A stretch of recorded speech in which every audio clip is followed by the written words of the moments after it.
şəklini. Onun adı da yadımdan çıxıb, famili də yadımdan çıxıb. Ancaq şəkili.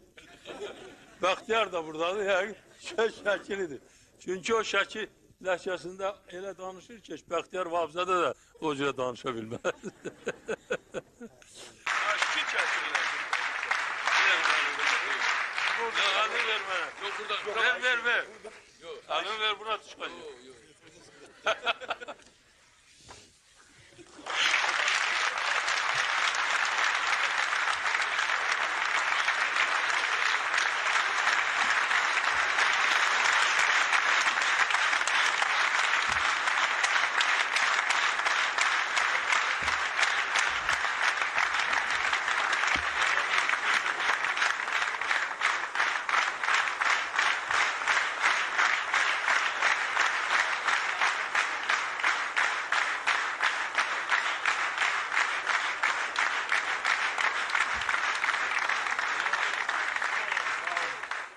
Gələcəyəm sənin yanına, muzeyə də gələcəyəm, sadəcə vaxt axtarırım.